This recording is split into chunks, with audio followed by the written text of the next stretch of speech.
In other news, a 15-year-old boy is nursing injuries in Meru County after being assaulted by other boys for undergoing a modern circumcision procedure. The boy was in seclusion following his rite of passage when he got a thorough beating by his peers for allegedly disregarding their traditional ways.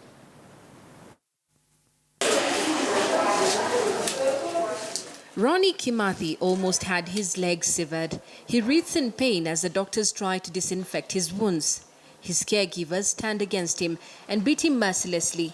His crime, modern-day circumcision. Ni vijana walinichapa nikiwa nimetairiwa kwa nyumba. Walinichapa kwa ajili ya kulala.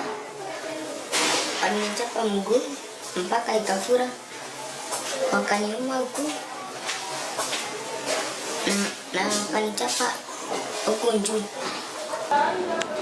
Circumcision in the Meru community is a serious rite of passage.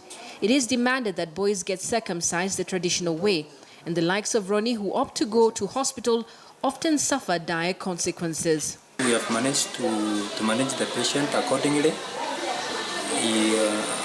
Debridement has been done, and right away the wound is clean, and actually there is a lot of improvement because there was mud swelling, but right away it has subsided.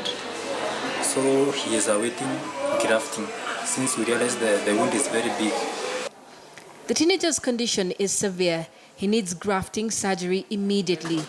His parents cannot afford the medical bill at the private institution after doctors at the public hospital went on strike. Alipotolewa nje, sisi kama wasasi nikaona mguu wake umefura sana. Tarehe 17 usiku nikamleta hospitali kwa kambi, kwa maana hakuwa angevumilia, kwa maana alikuwa akilia kwa ajili ya usungu. Najma Ismail, KTN News.